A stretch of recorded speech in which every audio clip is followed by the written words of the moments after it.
I literally am here to provide just a few words of welcome to everyone and a few individuals who I will name in particular before I do dash off to chair an exam board. So if I can begin by welcoming the Minister here, Minister Lynch, the Minister of State for Older People, People with Disabilities, Mental Health and Equality. One person covering such a large brief, very impressive. I'd also then like to welcome all of you, the delegates, attendees and people who will be involved in the delivery of this summer school. A very important summer school, the fifth, I understand, on the UN Convention of Rights of Persons with Disabilities. I'm delighted also to acknowledge the support of a number of different organisations in the summer school this year and in the past, and hopefully ongoing in the future, and in particular Atlantic Philanthropies and the Soros Open Society Institute, who have sponsored, I understand, 10 full scholarships this year. As I understand it, there are 38 different nationalities represented among you and those who will be involved in the course. Individuals from countries as diverse as China and Zambia. And joking with Gerard and JB before the event, and hopefully I haven't got this wrong, unless there's someone from Argentina, Andorra, Afghanistan, maybe in the future we'll have the full alphabet represented, so we'll be able to cover the A right the way through to Z. I understand the main purpose of the summer school is to give you the tools to implement the treaty no matter where you live. Something which is tremendously important, to go back and ensure that the UN Convention is actually implemented.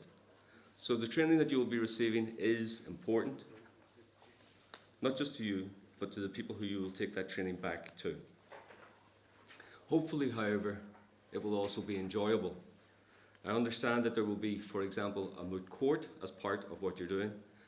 And then at the end of the week, you'll also have a ceilidh. Now, for those of you who are not of Irish extraction, or have not been exposed to people of Irish extraction, a ceilidh is an event where there will be singing, music, dancing, and generally, as we say in Ireland, a bit of crack. And I understand that Gerard will also perhaps be persuaded to delight you with some accordion playing as part of that. He may be persuaded to stop if you have good powers of persuasion. The school is offered, heavily involved with the Centre for Disability, a centre which is led by Gerard and which has been tremendously successful over a number of years. Its activities are recognised internationally, both in terms of its engagement in the practice of disability law and in terms of its academic work. As it continues to grow, I wish it every success in its endeavours. I know the Minister, given the width of her brief, is pressed for time, so I will not delay matters any further and will pass over to her to provide further introductory remarks. And now I will wish you all every success with the week and go off to this exam board. So thank you very much.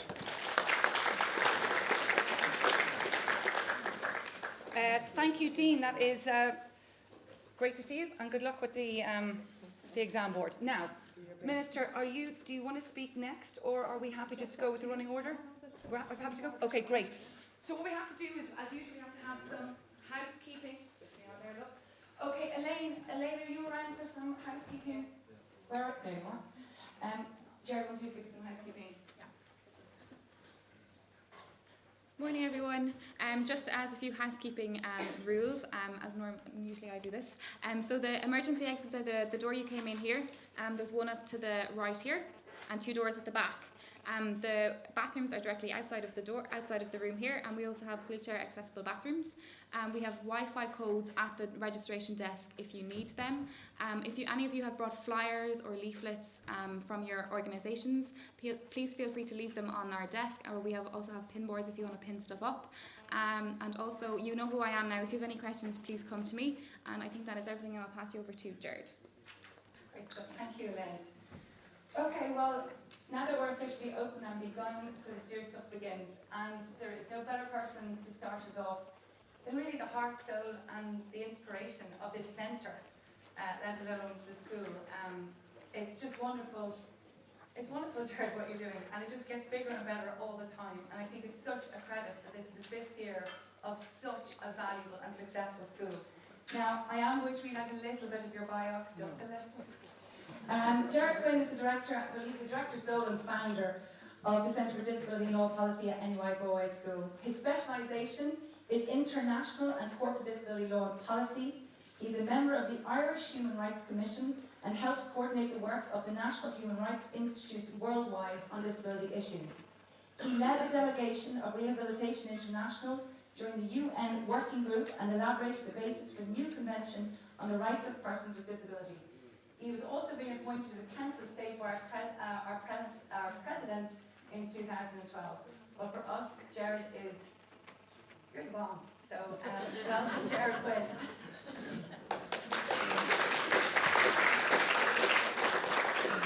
Well, you haven't heard my accordion playing yet. So you're all very welcome. I'm going to keep this very brief because I know the Minister is pressed for time. Really, really delighted to welcome all of you here today.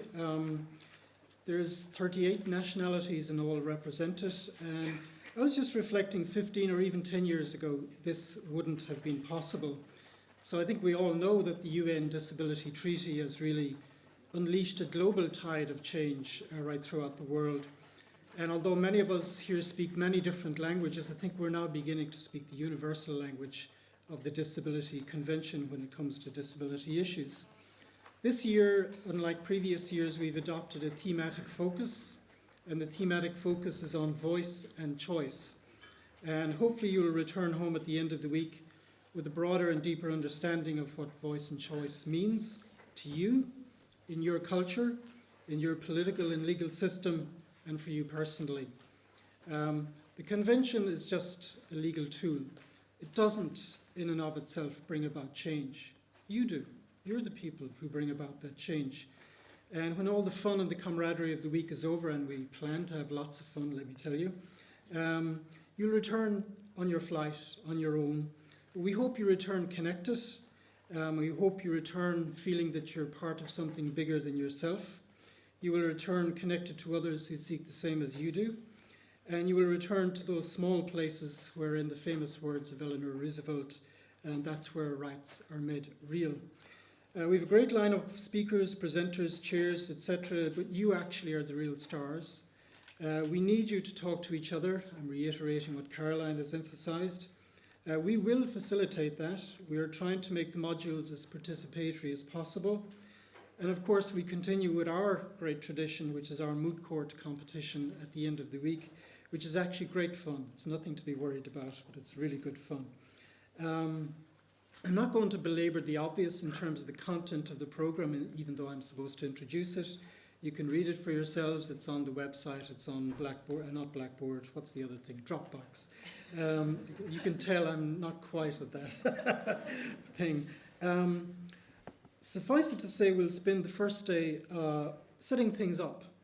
I'm afraid there's no getting over the fact that our grandiose ideas about inclusion and equality end up in legalese in the convention. So we'll spend some time demystifying that, opening it up, unzipping it, making it a lot more accessible. The convention is not just an essay on justice, a lot of us like to think so, but it's also, unfortunately, a legal tract that has to be approached carefully. So hopefully we'll set that up on the first day. We'll spend day 2 dealing with voice, and specifically the debate about legal capacity law reform throughout the world. It's happening right now in most of your countries right throughout the world, and especially here in Ireland. Gabor Gambos, who will be with us tomorrow, who's a former member of the UN committee, is actually going to be the main speaker on that topic. Day 3 will continue with the exploration of reform on voice, which is legal capacity throughout the world. And day 4 we move on to choice, namely the right to live independently and be included in the community. And as we move on, I encourage you to think about the connections, some of the problematic connections between voice, the right to choose, particularly where you live, and community living, the mandate for inclusion in the convention. Very complex interaction, and indeed, this is the core problem of our moot court, which Dr. Lucy Series will explain to you later today. Lucy recently got her doctorate, so she's now Dr. Lucy Series. Friday will be spent looking at processes of change right around the world and how they might be sustained. A particular focus this year will be on development aid and change under the convention. We're very, very fortunate to have Professor Nora Gross, one of the leading thinkers and activists from London, to speak to you about that. The morning on Saturday will be spent in the moot court itself, and in many ways this is the highlight of the week. It's where you bring together your own understandings and form them into arguments. Arguments are tools by which we persuade others. It's not enough to persuade ourselves. Even you have to persuade others, even those who are intensely skeptical, and their view has to be respected too, and then brought along by the cogency of the arguments. That's the democratic way, and all of the main proceedings here are going to be videoed and then put on our YouTube site, so don't worry if you miss something. You can watch it later in your own leisure in your kitchen, or if you're like me in your shower with my iPad. Before I quickly pass you on, let me at the outset thank our financial backers and supporters. Atlantic Philanthropies, a representative will be here later in the week from Atlantic. The Open Society Institute, we have lots of people funded by them here this week. The Department of Foreign Affairs, particularly Irish Aid, who are bringing some people who are recipients of development aid from around the world to contribute to that debate. The EU Marie Curie programme, which is supporting the presence of Marie Curie PhDs here, and indeed our university. And it's really only through their generous support that events like this can happen. One of the great Irish-American speakers of the US House of Representatives, Tip O'Neill, once said, "All politics is local." So even though this is a global event, it takes place here in Ireland. So we're especially happy to have a number of very eminent chairs and speakers from public positions here over the week. Our Minister, Kathleen Lynch, has taken time out from a very busy schedule to open today. Ireland, as you know, is at a very difficult place economically, but there's no going back on some of the profound changes, especially in disability policy. It's her very difficult task to keep reform going ahead, which is an uphill struggle as we try to regain our financial sovereignty. She's no stranger to Galway. She's from County Cork, and she'll tell you she's from County Cork. She'll probably even tell you the weather is better in County Cork today. So Kathleen, you're very, very welcome. She's also going to, toward the end of her comments, launch a book, which is Active Citizenship and Disability, Implementing the Personalization of Support. This takes the concept of citizenship, which is often dealt with in the abstract, to the next level, which is how do we reimagine our welfare supports to actually support people living the lives they want to live as distinct from the lives our social administration thinks they should live. This was our project. The lead authors are with us today. Andrew Power, Janet Lord, and unfortunately Alison deFranco can't be here, but you'll see them all later in the week. We're also extremely fortunate to have with us on Wednesday one of our most eminent Supreme Court justices, Mr. Justice McMiniman. He'll chair the debate over legal capacity law reform. At the end of the day, judges and others have to make very hard decisions. So it's great to see someone of his stature chair the debate and maybe cut through the ideology to get at what is real. On Friday, and this is a little bit of change in the programme, the session will be chaired by the Ombudsman of Ireland, Emily O'Reilly. As you will see, she is fearless, logical, and probably, in my estimation at least, the best ombudsman we've ever had in this country. And on Saturday, the moot court competition will be conducted in the presence of our Attorney General, Maura Whelan, who is the first female Attorney General of this country, and indeed an esteemed graduate of this university. She will also officiate at the handing out of the certificates at the end of proceedings. And of course, this morning, and indeed the whole day, will be chaired by Caroline Casey from Kanchi, whom you've just met. Many of you will already know her from around the world. No one, least of all lawyers, have a lock over justice. And one of Caroline's big insights is that business, too, has a large role to play in advancing the rights of persons with disabilities. I encourage you to talk to her privately if you're interested in that. We'd originally planned to have Marco Bristow deliver the opening address, but unfortunately she's indisposed. Our idea was to get someone to look back on their life as a disability policy entrepreneur, partly because it's intrinsically interesting to hear about their failures as well as their successes and to learn from that, and partly to motivate the younger ones among you. We were privileged to have among us one of the other greats, Rannveig Traustadottir, a real innovator when it comes to community living in Scandinavia, and she has agreed to keynote this morning. She's probably sweating there now as I say this. We're hoping it's going to be an interactive dialogue between Rannveig and one of our more remarkable young persons in Ireland, Joanne O'Riordan, about the past but also about their mutual hopes and fears for the future.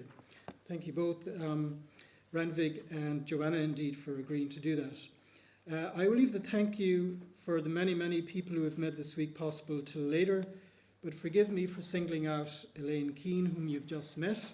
Most of you have been in interactive dialogue with her via email or otherwise, and you'll know how fortunate we are to have her masterminding the week. So thank you in advance, Elaine, and we'll thank you again as the week proceeds.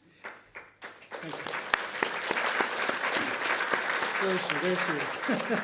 So to get the ball rolling, I want to quote from one of my favourite political entrepreneurs, the late Robert Kennedy, who once said, "Some men see things as they are and say, why? I dream things that never were and say, why not?" Over to you, Caroline.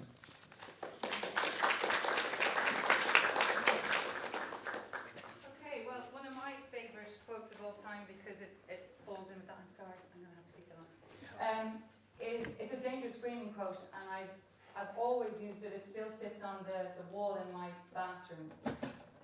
Because like all of you, we have these big dreams sometimes people think are imaginable.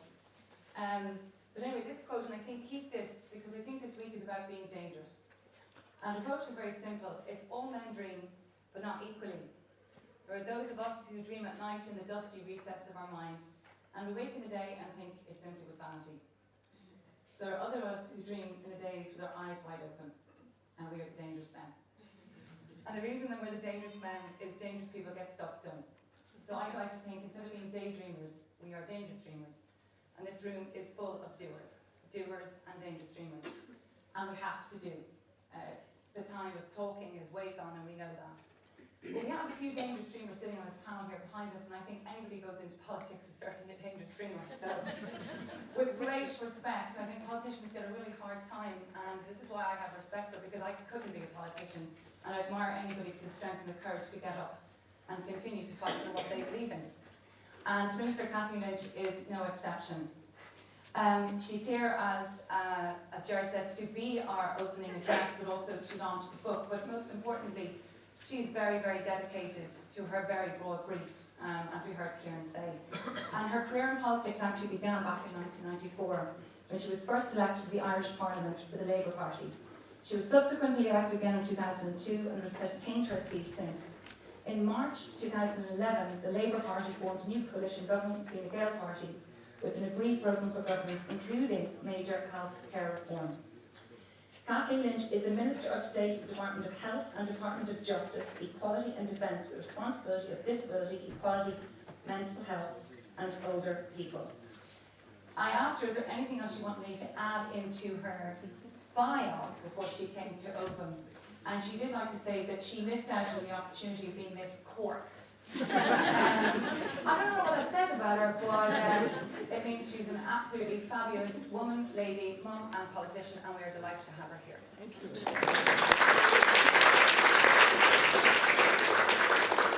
And it just once again proves what I've always believed. There is nothing confidential. Good morning, and thank you very much first for inviting me to come along and talk to you today, but equally to thank you for coming to listen. I've always believed that this exercise is a two-way street, that not alone, my mother had a saying that said, there's a very good reason why you have two ears and one mouth.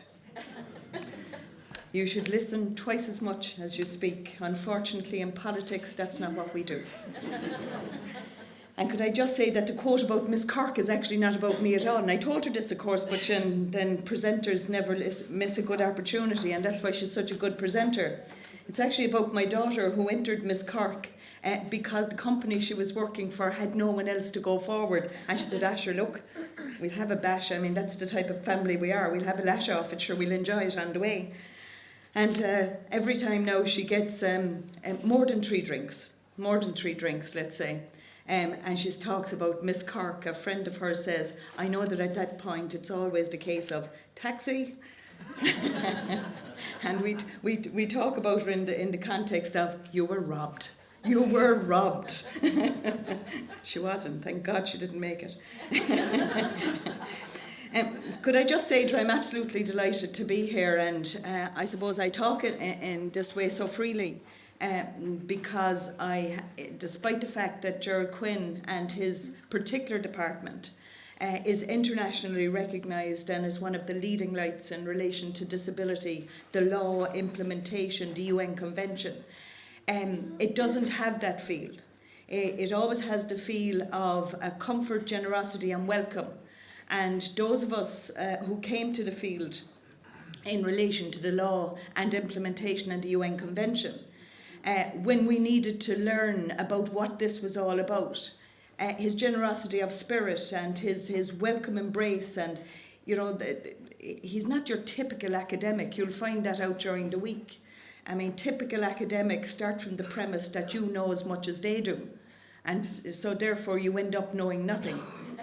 Gerard always comes and starts on the premise that we're all learning together, and let's start from the point of view of where are you at, and let's start from there. And I think that's genuinely what brings me to Galway every time he asks me to come, and the fact that I'm here really to promote Cork. You probably gathered in Cork we speak very quickly. So you have to really take about 3 cups of coffee before you come here so as you can get all of the jokes. So could I just say that when I got this job first, and it is a very wide brief, disability, mental health, older people and equality, I was first asked would I be interested in taking on the post of Minister for Disability, and because I had an interest in the area, because not just from my own personal experience but because of my connections during my political life, I said yes, absolutely. There are some things I would like to do, such as, for instance, assisted decision-making capacity, which has been spoken about in this country 20 years, Gerard? For about 20 years now. And it was something that we needed to push on. And, moving away from institutional care, that needed to be pushed on. And we already had a very significant report on congregated settings in this country. But again, it needed to be moved on. And we had an economic collapse. Hopefully, we're beginning, I would say, at this point, to say that we're stabilised rather than, in the outward stream. But we are getting there as well. But that needed to be pushed on. And I suppose when I got the job first, it was very much about, holding firm the ship and getting something done in terms of the money that was available. And the monies available are significant. And I always feel that if we use that money and target it in the way it should be spent, then I believe we can make significant progress. The assisted decision-making capacity legislation is completed. I would say completed because I know that it is going to government in the next week or 2, and it will be published very shortly afterwards. It is being deliberately published at this point so as that people like Gerard Quinn and others who have an interest in the area can take a look at it, can take a serious look at it. I always feel, it's about tossing it up in the air and see how the pages fall, and let's take a look at what falls out of that. In September, we are going to have a day-long symposium, a public symposium, to have the input from interested parties. And when I say interested parties, I'm not talking about academics in the main, even though academics will have a huge input into this, but really the voices of people with disability themselves. I spent a lot of my early life in hospital, on the flat of my back looking up at ceilings. Myself and Michelangelo had something in common. We both like ceilings. Or maybe we both hate them at this stage. But anyway, I spent a lot of my early life in hospital looking up at ceilings. And the sense of helplessness that gave me, you know, not being able to get out of bed, and if you got out of bed, not being able to move from the side of the bed unless someone was there and prepared to give you a hand, that really has never left me. That really has never left me. I don't talk about it very often, but in the event that those that know what happened do ask me to talk about it, I still talk about the sense of dread when the lift door in the hospital closed behind me, and I still do have that feeling. I hope I never lose it. I know there are psychologists here in the audience that would say, listen, we could get rid of that in an hour or two. But no, I hope it will never leave me, because that sense of helplessness really is what is so important in terms of ensuring that people with disabilities have control over their own lives and have the right to make mistakes. Have the right to make mistakes. You know, which one of us here has always made the right decision? I know I haven't. I probably made more mistakes than anyone else. You know, I've just been very lucky that there have been people around me that have ensured that those mistakes were not enduring and that didn't have a profound effect on my life. And that's really where we need to be, the right to make a mistake. And that's what it is about. You know, the right to make the decisions for yourself, and if those decisions are the wrong decisions, then there are consequences, and those consequences are personal. And it is about being personal. So that particular piece of legislation, hopefully, will bring us to that point. There are other things, and I was smiling to myself as Gerard was speaking, because you would imagine he would have written the speech, and by the way, it's an excellent speech. The officials work very hard on them. And they do usually give me all the information I need. You know, I go with the Michael, the Tony O'Reilly. I mean, not on many things, but on one thing I do go with him. He said one time that you know, he could write a 20-minute speech in a morning, but 10 minutes off the top of his head could take him a week. So, you know, it is important that you have the research and, in fact, the type of structured argument that we need, and that's what speeches are for.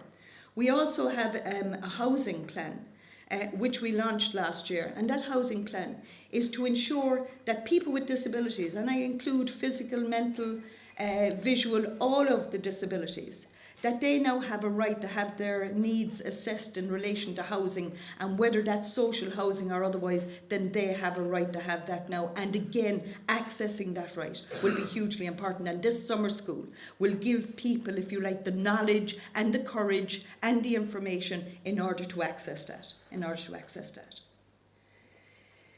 The other thing we're working on, and I see John Dolan in the audience from DFI, which is the Disability Federation of Ireland, which is an umbrella group for people with disabilities and organisations, and they have an enormous input into lots of the stuff we do in government, and have always made a very valid and positive contribution.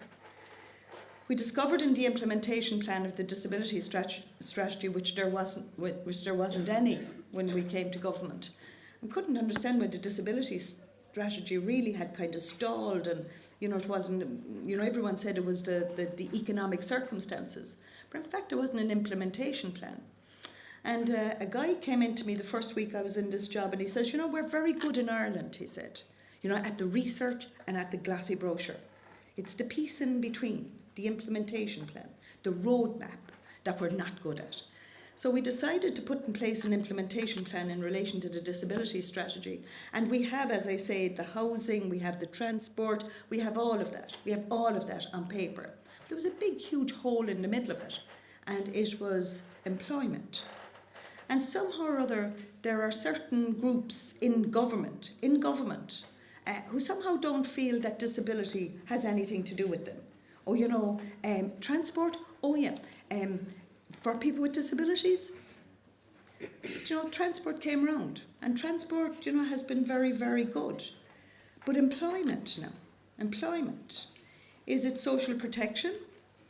Is it employment? Is it education and skills? Which is it? And I think that argument proved to me more than anything else that this is a whole of government issue. You know, people with disabilities do not live their lives in little boxes separated from the rest of us. They live life in the community exactly where we are. And they need everything that we need every single day. And that's really where we need to get. That sort of whole of government approach, that every time a policy decision is made, that policy decision has as part and parcel of it, taking into consideration the needs of people who need a particular service, And we are now about to reconstitute the group looking at employment, because that needs to happen. We cannot allow people with disabilities to have poorer outcomes than the rest of us, poorer educational opportunities, poorer opportunities in relation to employment. And I was struck by what Gerard said in relation to industry and how we need to talk to them. We had a conference during the presidency in January about women and employment. And funny enough, there are certain similarities. Women don't stay connected to the workforce as long as men, for various reasons. It could be maternity reasons, it could be caring reasons, it could be marriage reasons, it could be all those sorts of things. But because of that, they are in greater risk of falling into poverty in later life, because their social contribution is less. And it's exactly the same with people with disabilities. We nearly insist on them continuing to be dependent, where in fact, as a social contribution, as an economic contribution, as a contribution to community, we would be far better off if we did far more in terms of ensuring that they have employment, that they have better outcomes in relation to education. And it's that whole of government approach, that need to ensure that it is person-centred, that we are not just looking at, if you like, one silo or another. When it comes to older people, for instance, why are we still talking about chronological age? This is just one of the things that I think that you give me the answer to at the end of the week. I should be here with the answers, but in fact, how could you miss an opportunity? Please tell me the answer. Tell me the answer. Why are we still talking about chronological age when what we should be talking about is what the person needs in terms of delivery of service? So the book, which I did get some time ago, and which the officials in the department keep coming in and saying, did you see that part and did you see that? So books like this do contribute. Summer schools like this, which I believe is probably one of the biggest in the country. We're good on summer schools in Ireland. Good on summer schools. Not great on summers, but we're good on summer schools. We're good on summer schools. The reason Ireland has so many summer schools is that it's indoors. It's indoors. You don't have to stand out in the rain. You can be indoors.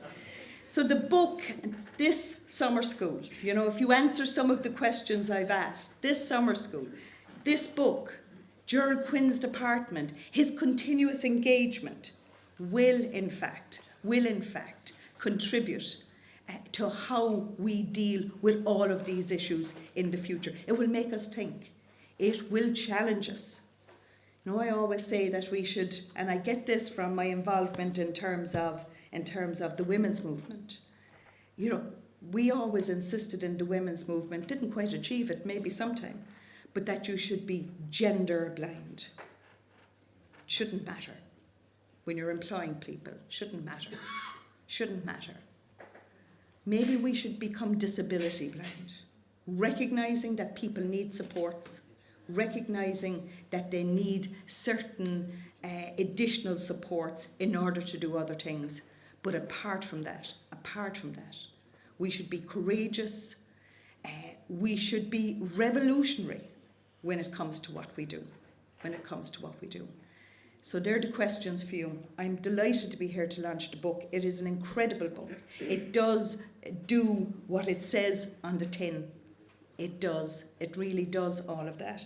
And I am not surprised that it came out of this faculty. Not at all surprised it came out of this faculty. This is a faculty that has been working in this area diligently and imaginatively for as long as I can remember. When I first began to talk about disability, Michael D. Higgins, who is our president now, said to me, you have to talk to Gerard Quinn. And I said, Oh yeah. You have to talk to Gerard Quinn. Gerard Quinn is the guy you need to talk to. And he was so right. And as usual, Michael D's advice was perfect. So have a wonderful week. The only thing I would say to you is when I was listening to Gerard, I didn't realise he played the accordion, is that I really go with is it the George Bernard Shaw quote? And I know we're quoting a lot this morning. Actually, my favourite quote is from Ginger Rogers. You know, I could quote from many of the philosophers, but Ginger Rogers is my favourite. And when Ginger Rogers said, I don't know why they keep talking about Fred Astaire, I do every single step that he does, but backwards in high heels. I think that's some feat. But George Bernard Shaw once said that the sign of a real gentleman is someone that can play the accordion but doesn't. Would it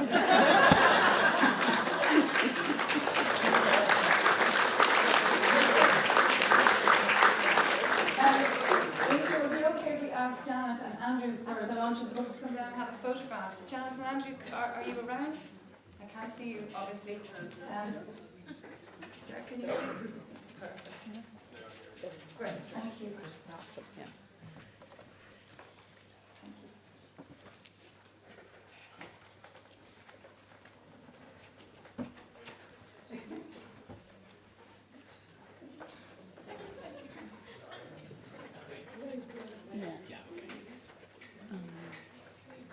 We put the new version of my PowerPoint on the desktop. This you? Yeah. So So I don't know if Janet and Andrew want to say just one word, because I think it would be nice. Yeah. Yeah.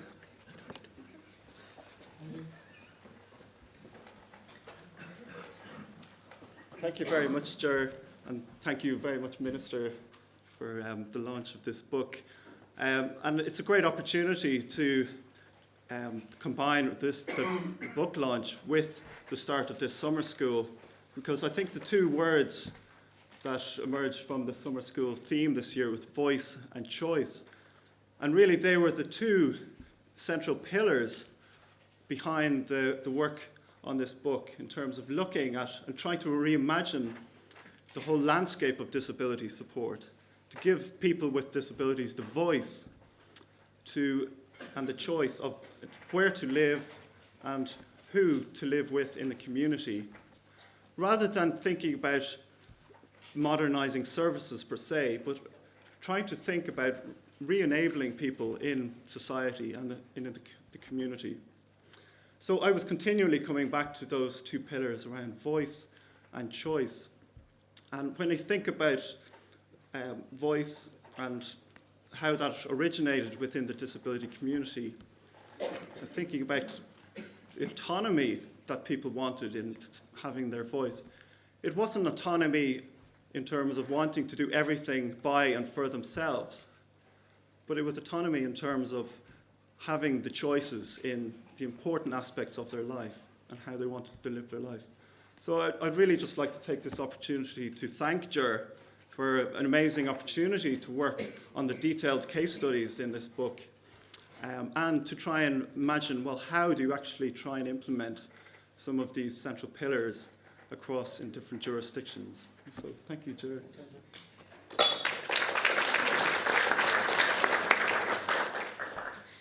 Well, thank you very much, Minister, for being here. Thank you, Gerard and Andrew, for the opportunity to participate in this project.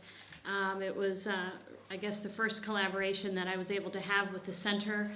It was wonderful. I learned a tremendous amount under Andrew's fearless leadership. So it was a real honor for me to be involved in the project, and it really caused me to think, I think, more critically about traditional theories of autonomy in this context, and that's been fabulous, and I hope it presses my thinking about these issues of active citizenship and voice.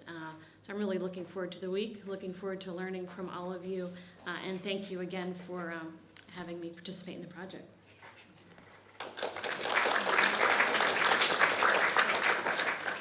Can I just say huge congratulations, and to Alison, who's not here as well. I mean, anybody who sat down to write an essay, let alone a book, you know, Amazing. Congratulations. Well done. It is a mark of success and will be a huge contribution. So seriously, congratulations on launching today. Really, really well done. I just think okay, well, your accordion, Gerard, is going to be a serious part of the conference. So yeah, we're going to have that. But I love that. I love the quote about heels and going backwards. I just love it. It's one of my favourite quotes. I think it's an awful lot to what we all have to deal with. But anyway, thank you so much, Minister. And to your point around employment, you know, it's one of my big passions, is the economic case. And I'm not sure we can look at employment outside looking at the full inclusion as suppliers and consumers and members of the community, which is the economic case. And I am only too delighted to participate should you require our organisation. So it's brilliant to hear us getting that piece up again. It's of vital importance. So thank you very, very much for your comments. Now, we have the keynote address today. And when I was talking to Rannveig, who you get your PowerPoint presentation, she's saying she's a little bit nervous. I don't know how she could be. What an experienced, extraordinary author of 12 books and publications. Amazing expertise behind her, but as she said, her life is extraordinarily busy. Whatever we can imagine you're going to say, Rannveig, will be absolutely phenomenal. Rannveig Traustadottir is a professor and director of the Centre for Disability Studies, University of Iceland in Reykjavik. And much of her research in disability studies has examined the intersection of disability and gender, as well as the other categories of inequalities such as social class, ethnicity, age and sexuality, and how these create multiple layers of discrimination and social exclusion in disabled people's lives. Her current research projects are on childhood disability, poverty, social policy, and the UN Convention on the Rights of Persons with Disability. She has been one of the leaders in developing disability studies as a scholarly field in the Nordic countries and was the president of the Nordic Network on Disability Research from 2000 to 2007. This is a very, very busy lady, and we are genuinely so delighted to have you to come here and give us our keynote address, after which we will have Joanne and Reardon give the response and a really open dialogue to get that first part of the day started. So you are very, very welcome, Rannveig. Thank you for this. Thank you for this warm welcome. Well, when Gerard asked me to do this keynote on a fairly short notice, as he explained, he asked me to talk about myself, to talk about my personal experience of trying to bring about change. And I was very surprised because now I'm an academic, and usually we are asked to talk about theories and research on others, not ourselves. But what I have done is to put together some snapshots of my life, starting with my first experience of disability, and try to draw out some lessons about what I have learned about what works and what does not work, and what's important to know when you want to bring about change. So now you have to join me on a pretty personal journey, which is an unusual way for me to speak. But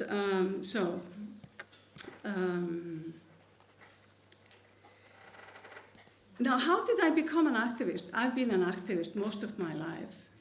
It's just who I am, and my work in the academia has very much been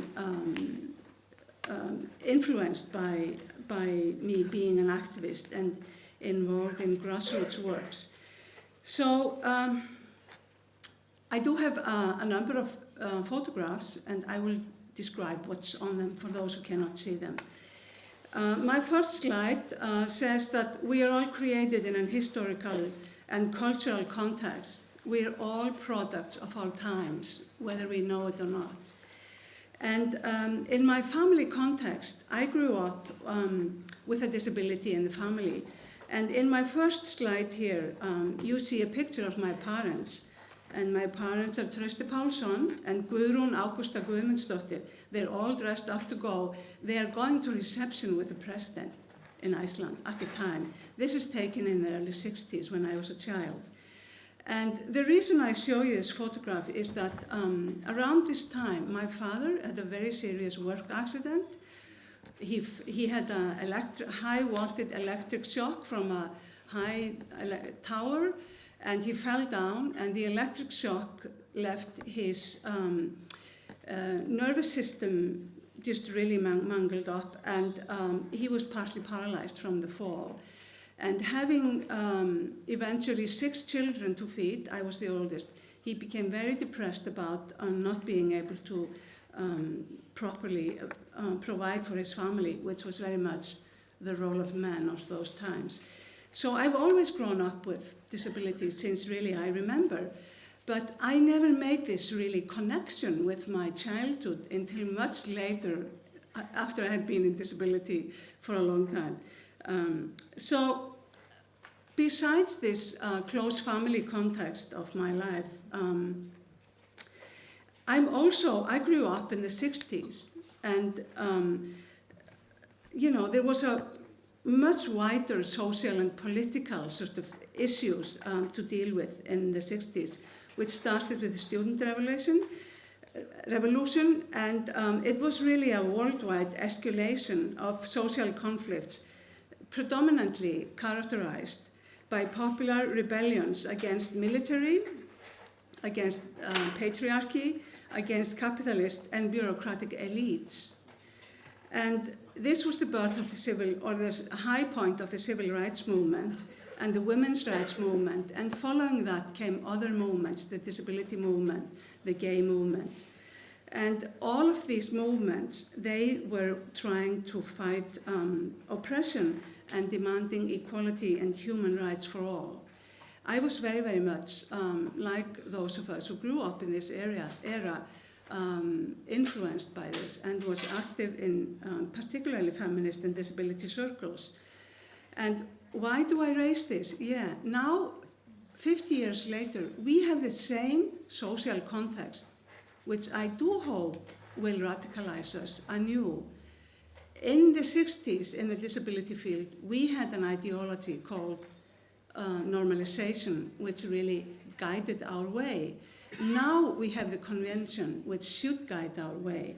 And the pictures that are on the slides are all pictures from 1968 of the women's liberation, and also there is a picture of a military trying to stop people from, what is it called? A tank, military, yeah.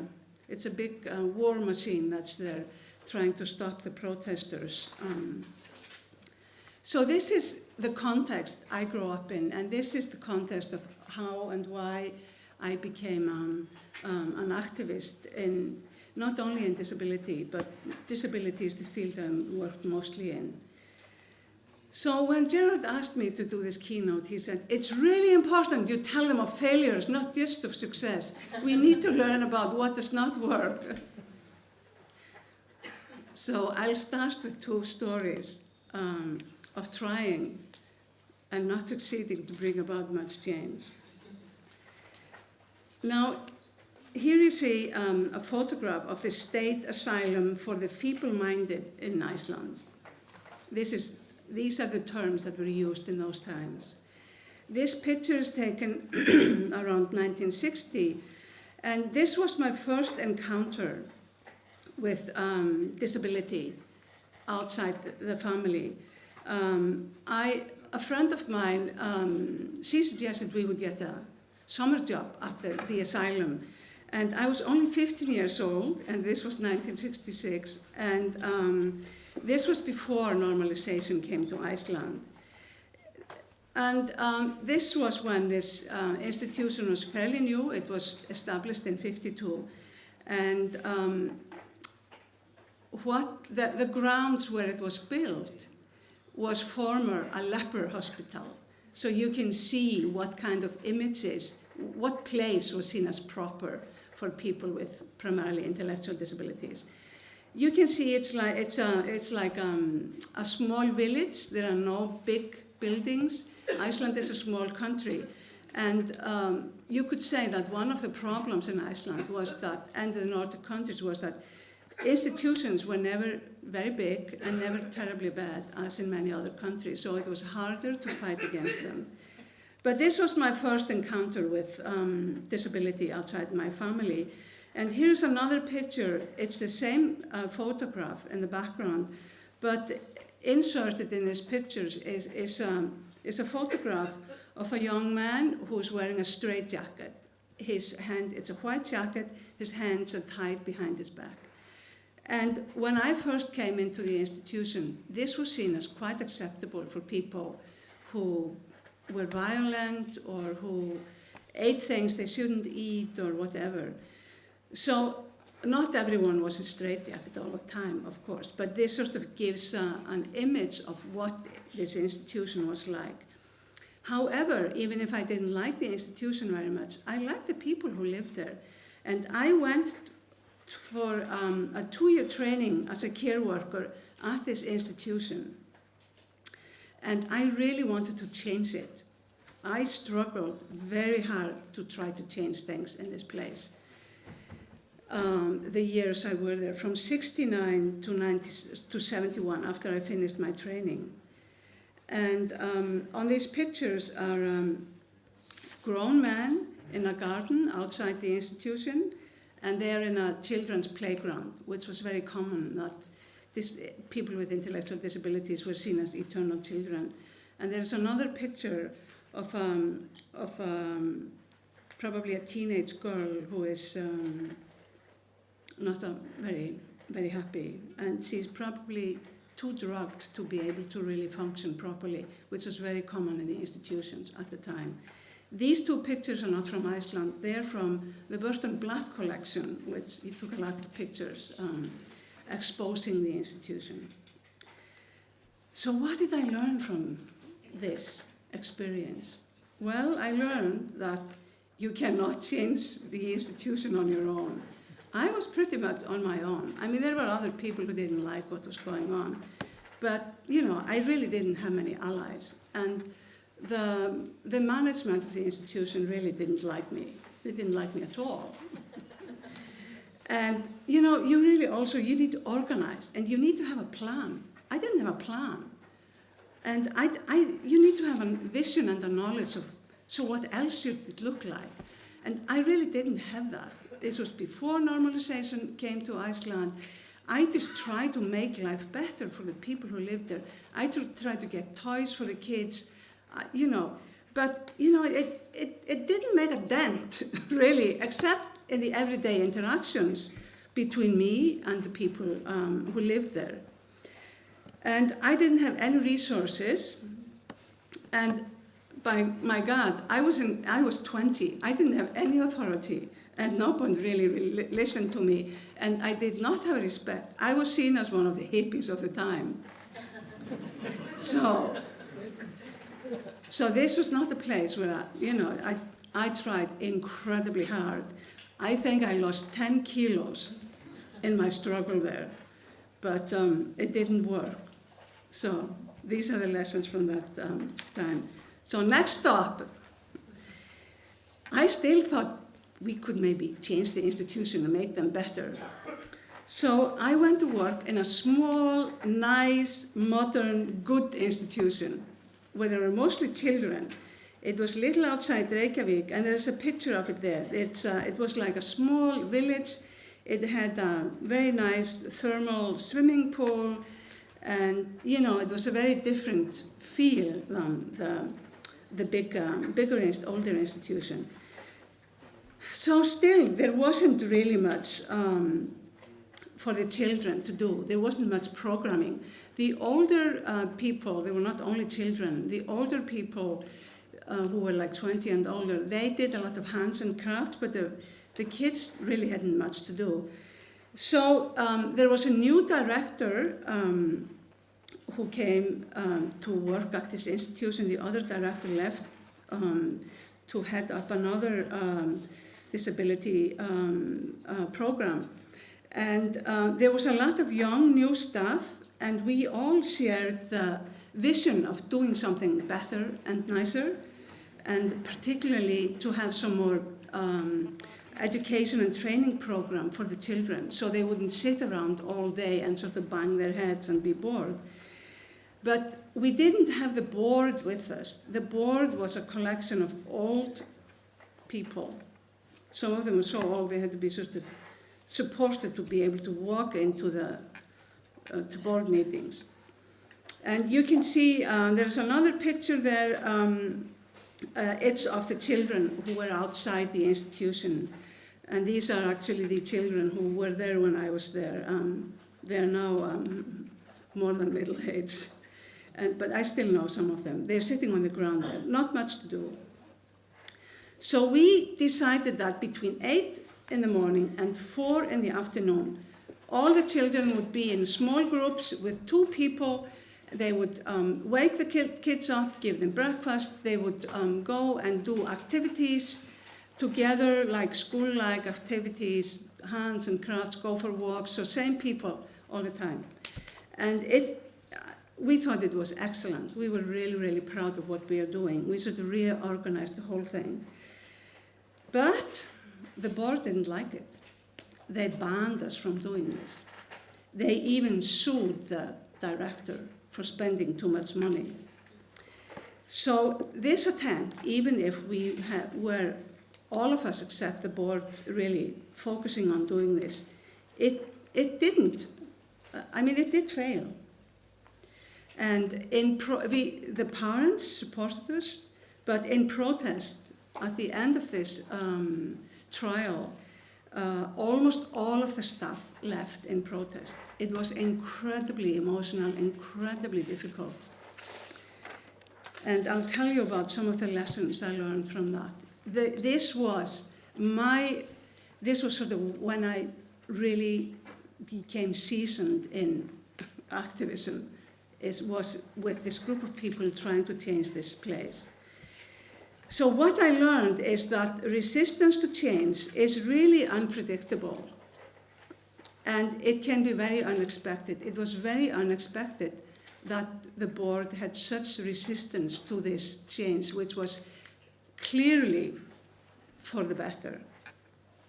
So what we learned is that even if you have allies within the institution and you have the support of the parents, you have a plan, you have a vision. We had, like, the normalization had sort of come there, and we had a vision of what to do. We had resources, and we even had powerful allies in the government. The minister and the Ministry of Social Affairs supported us, and they even offered, because it was a little more costly to do it this way than the old way when kids didn't do nothing all day. The minister offered the board that they would look at this as a development project, a demonstration project, because nothing was being done like that in any institution in Iceland. Not that we had that many, but it was something very new. So they offered to give the institution extra money to cover the extra cost.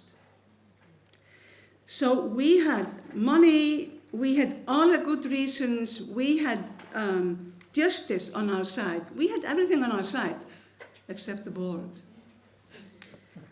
So, and they had the power. They said, no, we don't want your money, they said to the minister.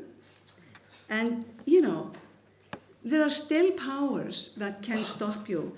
So I tell you, be aware of who has the power to stop the change you want to bring about. And timing can be crucial. If we had been a couple of years later, this would have been different, very, very different. What made the main difference was that, who invests what in the institution or in whatever place, whatever services. So I learned a lot about the investment people make in institutions. There are all kinds of investment. It's the economic investment, but there is a lot of emotional and personal investment. So what this was that there had been one director from the start, which the board adored. They loved her, they adored her. They wanted to keep the place as a monument of her achievements, because it was a good institution, like I told you in the beginning. And she fought against us with the board. So, don't underestimate the personal and emotional investment people have made in particular kinds of services, which of course become outdated. Ways of doing things always become outdated. So the institution was a monument of her, glory, and it should stay unchanged. And, sort of more generally, there are groups that have investment. Professionals have investment, parents, the founders, politicians, etc.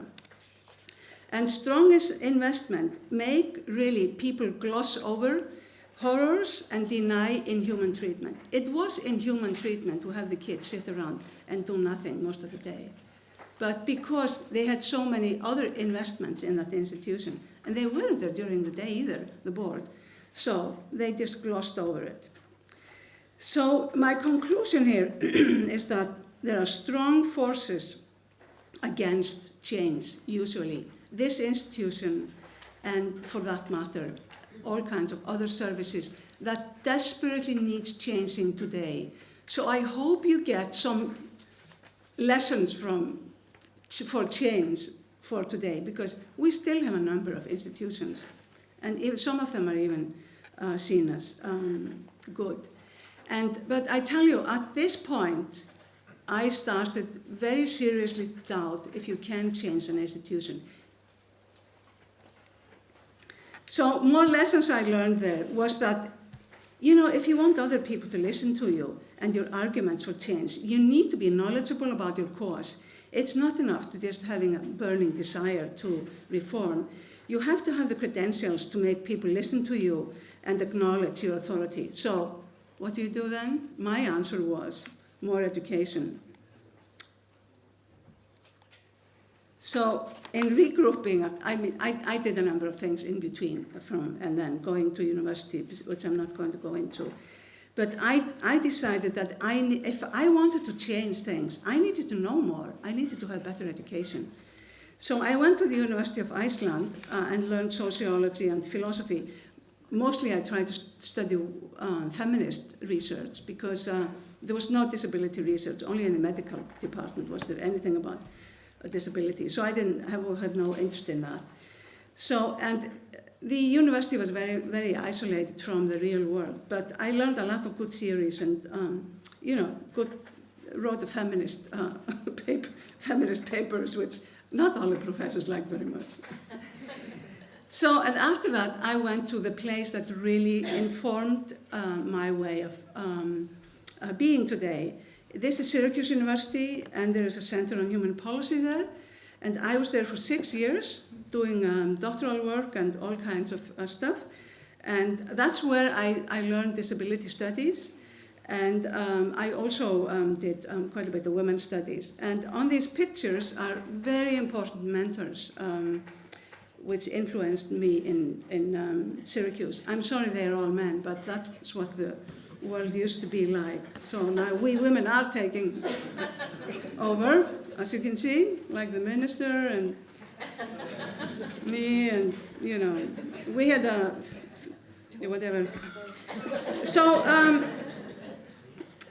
it's Burton Blatt who founded the Center on Human Policy, and is really well known internationally for being a visionary and advocate for change. And Stephen Taylor, who was my academic advisor, and Gunnar Dybwad, a German-born lawyer and social worker. He also was a great inspiration to me and his wife, Rosemary Dybwad.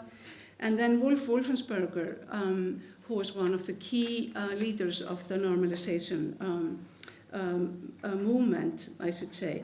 All of these men were pioneers in what you could say the deinstitutionalization and normalization movements. And if you don't know them, I encourage you to look them up.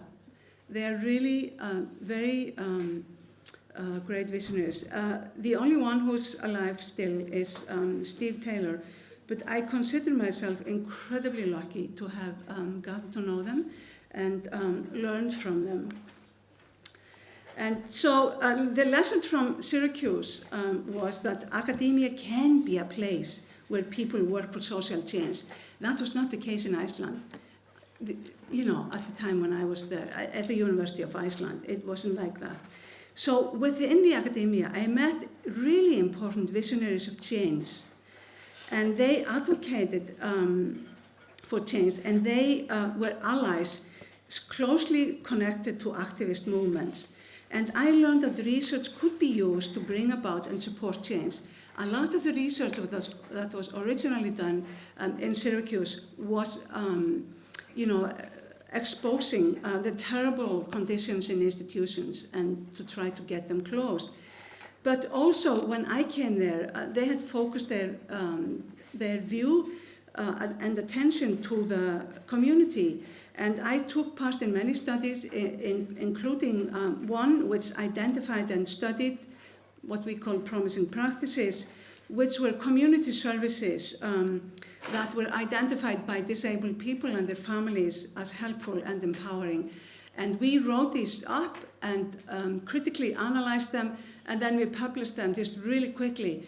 And it had influenced a lot of people in the field who were trying to do good things but didn't know how to do it and wanted to learn from others. And it was also incredibly supportive for the people who were trying to bring about innovative services. Okay, the most important lesson maybe I learned in the US was that activists and academic people could work together towards change. And here is a picture of two of the people I met when I was in Syracuse. And this is Ed Roberts, who worked closely with a lot of academics, and including the center. He is often titled the father of independent living. And if you do not know about Ed Roberts, I suggest you look him up and get to know him. He is the person who initiated independent living, which is now gaining wind all over the world. So he was a lovely, lovely man. He was scheduled to come to Iceland in 94 and 95, but he died unfortunately before he could come there. And Judy Heumann, who has also been a very strong leader for change, and especially for the rights of disabled women. And she's still going strong. I met her not very long ago, and she's a very powerful woman. So, how do you like personal stories? More fun than theories? All right. Maybe you're onto something here, Gerard. Okay, so I went back to Iceland. I loved being in America, but it was not my country, and I wanted to go back in Iceland. The first group I worked with really for change was not the disability movement, but the lesbian and gay movement in Iceland, who asked me to work with them. And we worked incredibly successfully toward changing family rights for gay people in Iceland. It was great fun to work with them, and very successful. So the struggle for gay family rights in Iceland, which because people come here from all over the world, I think it's interesting. It's been relatively easy. It has been carried out in cooperation between the gay community, academics, and the generation of young parliamentarians who came into power after 1990. It's been supported by all political parties and the general public. And family rights have a strong support, particularly of the youngest generation in Iceland and in the parliament, our parliament. So I learned a lot of lessons from that. First of all, they had really clever leaders. The gay community had wonderfully clever leaders who did strategic leadership, very strategic. They gained the support from all political parties. They collaborated with the ministries. There were 2 major committees initiated from the gay community about looking into the situation and human rights of lesbians and gay men in Iceland, and what could be done to improve and bring about full human rights. And these committees had incredible influence, and the gay community was very much, had members there, and were quite, it was quite successful. Also, the publicly appointed members of these committees, they didn't want to go as far as the people from the gay community. And when it came to the parliament went with the gay community, not with their members on the committee, which was quite surprising. So one of the things that made change this easy in Iceland is that there are short social distances and easy access to politicians. I could call almost any politician in Iceland. Any Icelander can call any politician in Iceland and talk to them. It's just very short social distances. But there were also social contacts, personal contacts, and family relations. I mean, there is a gay person, there's a disabled person, in all families. So people, these family relations were really important. Also friendships, school buddies and drinking buddies. A lot of gay people are pretty gay. They like to go out and drink, have drinking buddies. I mean, those personal contacts were also important. Oh, we could do that here, he says. And what was interesting for me, this was my part in this, it was research and scholarship. So we had done some research around family rights for gay people, and we had a Minister of Justice, which was pretty conservative, and she said, well, we really have no evidence. Maybe children, they will be damaged by being raised by lesbians and gay men. So we went to a committee meeting at Parliament, the Social Affairs meeting that was overseeing this bill, and she was dragging her feet. And we came with a number of books in bags, and we piled these books, and we said, all of these books, they show that your sexual orientation has nothing to do with what kind of a parent you are. And that because people think lesbians and gay men may not be very good parents, then they try extra harder. So they are usually really, really good parents. So there is no scientific evidence against it. It's all for it. And that was what really made a difference.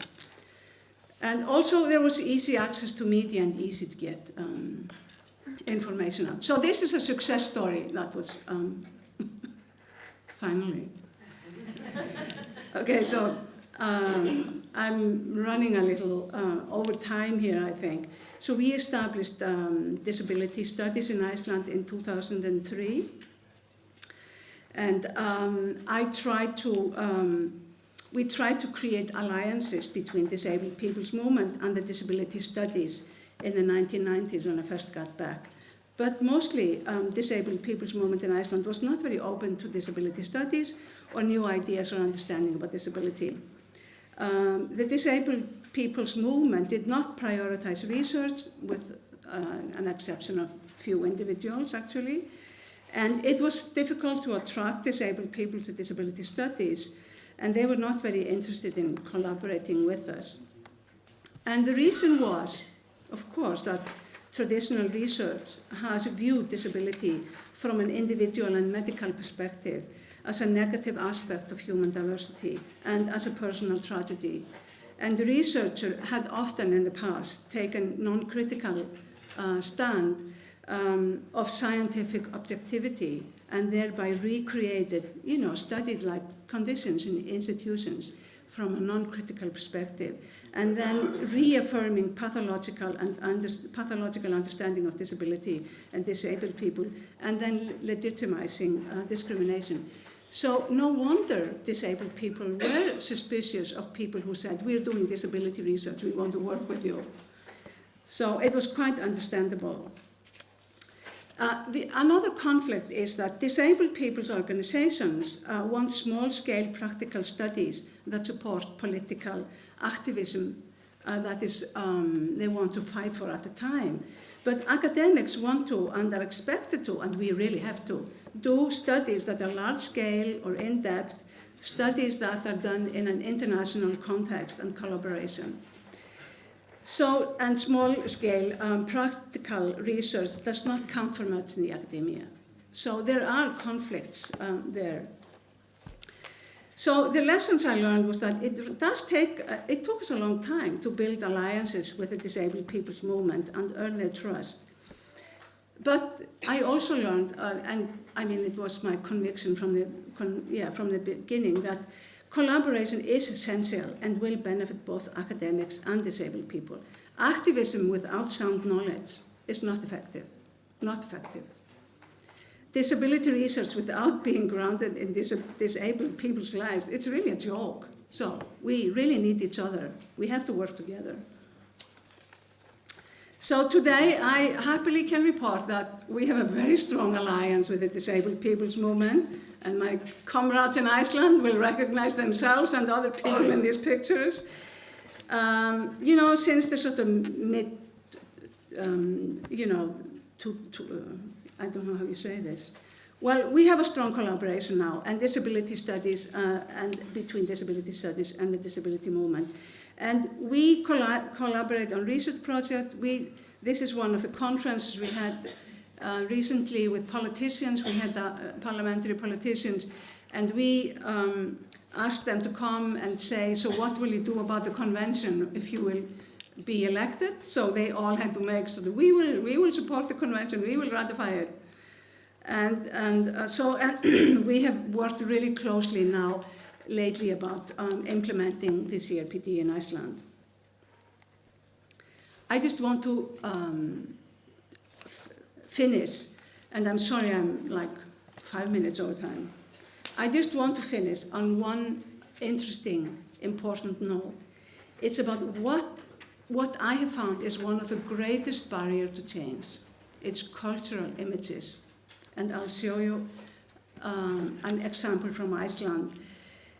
We had a world-famous photographer, Mary Ellen Mark. Look her up. She has awards coming out of her ears. She's a wonderful photographer.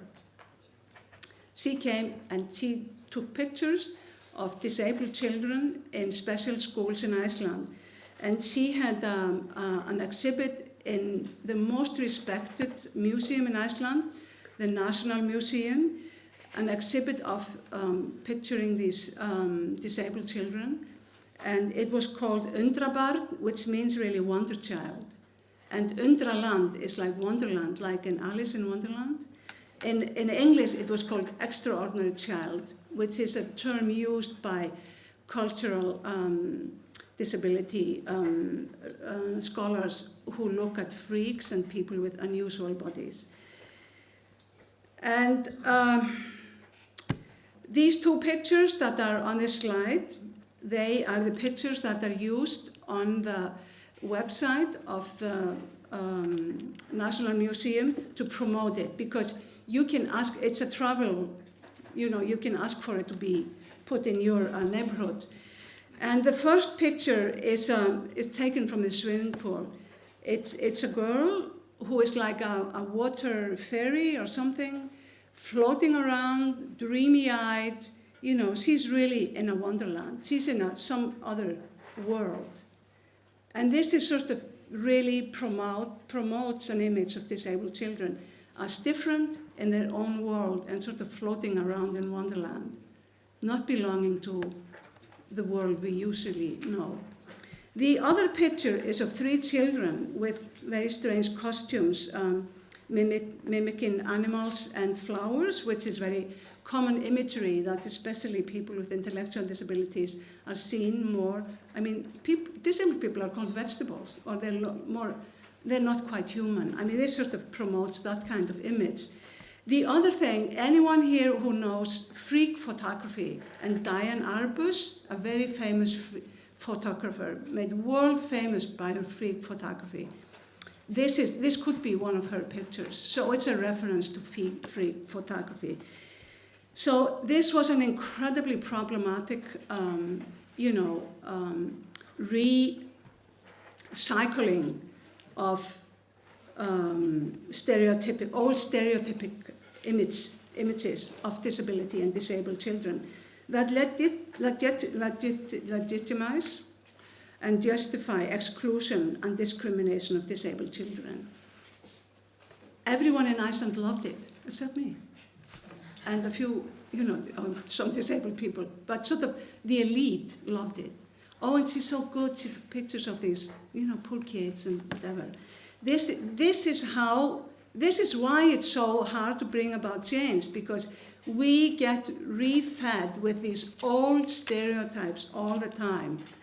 It's very seductive for those who do not know better. So I will conclude by saying last three things. I say, when working towards change in the field of disability, be aware of the many barriers to change.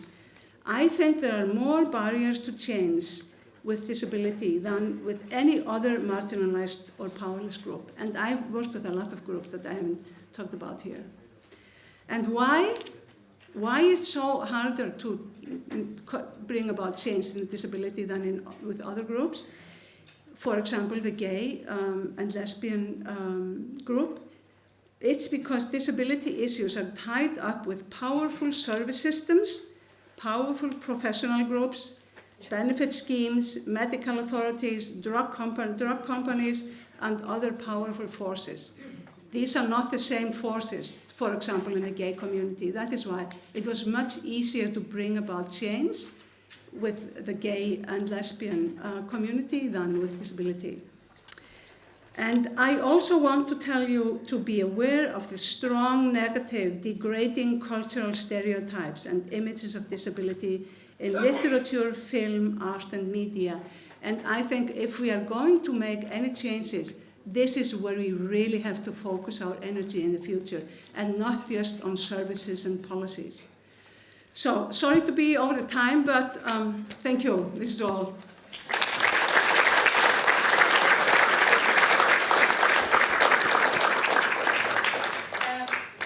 Thank you so much. That was superb. And I can't imagine if you had longer time what else you would have given us in your presentation. Really, really wonderful. And I think what you captured is your combination of that personal story and the expertise, which is core to everything that you're speaking about. I have to say, just in reference to the photography, I know that the work that you're speaking of, and I do think you're absolutely right, some of the visual imagery is such a part of the discrimination that exists. But if there's one thing that keeps coming up again and again in that presentation of yours is collaboration, having a plan, having a common vision, being aware of where the problem comes from, and being able to share a commonality. And that kind of multi-stakeholder, multi-investor view is helping me together find a way forward. So just fantastic, a really, really wonderful presentation. Thank you so much. Now we have an equally wonderful presenter to give a response back. And we're absolutely delighted to have here today Joanne O'Riordan, who's a disability advocate for young people. Now I'm going to read Joanne's bio a little bit, just for those of you who may not know her. Joanne O'Riordan was born on the 24th of April 1996 with a rare physical condition known as total amelia. This means that she has no limbs, and even though there is no medical reason as to why this has happened, Joanne and indeed her family have never allowed it to hold Joanne back. Joanne has overcome many barriers due to her disability, and in 2011 she single-handedly got the Irish government to reverse a budget cut they planned to make to people with disabilities. Since then, she has spoken to some of the world's leading women in technology and the United Nations in New York in September 2012. She received the Young Person of the Year award from Rehab Ireland. She is currently making a documentary on her life entitled No Limbs, No Limits, which is set to have its world premiere at the Cork Opera House in October 2013. You can follow Joanne via Twitter, and please do, and Facebook at No Limbs, No Limits. And I just want to say, when Joanne was on the Late Late Show here in Ireland, and as I've referenced, we do a lot of work with business leaders, we were inundated for literally a month afterwards, saying, we want to meet Joanne, we want her as our consumer and customer. She is a powerful voice for change, and we are so delighted that you're here to join us today, Joanne.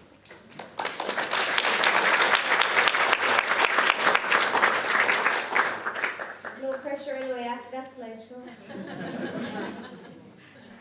Good morning, everybody. My name is Joanne O'Riordan, and firstly I'd like to thank Professor Gerard Quinn for inviting me here today to speak with you. As you can see, I was born without my limbs, but my motto in life is no limbs, no limits. There is no medical explanation as to why I was born this way, but I, or indeed my family, have never allowed it to hold me back. I'm literally only one of 7 people in the world living with this rare physical form, and I can safely say it does not make me different It simply just makes me unique. The theme of this week's programme, Voice and Choice, is an incredibly apt one from my point of view. When I was born in '96, there was no medical help available to me that was sufficient to my needs. From an early age, I had massive reliance on the use of technology. Technology has opened up a world of possibilities to me. My family have played a central role in ensuring that I live a very happy and independent life. This has allowed me to excel in both my education and social environment. I could have easily ended up in an institution like the ones we were shown from Iceland. Don't let me shipped off to Iceland. Never realising my full potential. It is in that instance that I've been incredibly lucky to know that I had the support of my family and the wider community when I was born. Living with total amelia is an extremely challenging disability. It is not easy to wake up every morning and rely on somebody to get you out of bed, make your breakfast, change your clothes, or get you ready for school on a regular basis. For the most part, I do not allow this to distract me, as I want to live a life that is independent and free of choice. As someone who lives with a disability every day of my life, I completely understand the importance of the theme, voice and choice. We all have a choice to use our voice, but I know there are many people out there who are too afraid to do so, or are simply not given the chance. Imagine living a life whereby you need someone to help you scratch your nose, rub your eye, or simply move you from place to place. Imagine living a life whereby people freely and openly try to discriminate against you day after day. When I was younger, we had enormous difficulty in transforming the local environment around me. It took years to convince our local county council to ramp public buildings or footpaths. Further to that, there was no wheelchair spaces in my town until one day we as a family decided enough is enough. For far too long, people with disabilities have stood on the fringe of Irish society. We have been neglected and forgotten by the very people who are here to help us. What people don't seem to realise is that we are all born with disabilities. It is just some are more obvious than others. We all have a role in society, and each of us should be trying to make a life easier for others, not harder. I know from meeting other people with disabilities that they feel they do not have a voice and or a choice. This should never be the case, and certainly in the instance where one has a greater disability or reliance on another person to assist them in everyday living. I've never taken my life for granted, and while I appreciate everything my family do for me, I live each and every day with the attitude that I can and will succeed. This is why in 2011 I decided that I was going to try and do something to help people with disabilities in Ireland. I felt at the time we had no voice, and I knew I had the power to change this. I took on the Irish government and got them to reverse a cut they were going to make to a disability payment. It soon became apparent that my approach and my choice were very welcome and refreshing to the wider public. This has had a lasting impression on how people view my disability and me. It has resulted in so many positive things happening in my life. I was invited to New York by the United Nations to address the world's leading women in technology. I was asked to challenge the world to do something for me, and I saw this as a great opportunity to enhance my independence further. The task was simple and challenge some would deem impossible.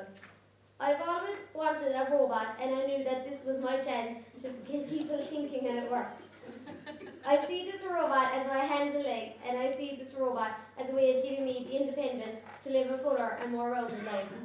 I can't rely on my brothers and sister, mother and father all my life, and I certainly don't want to end up living in a home. Life is about living, and just because I have no limbs does not mean I will be limited.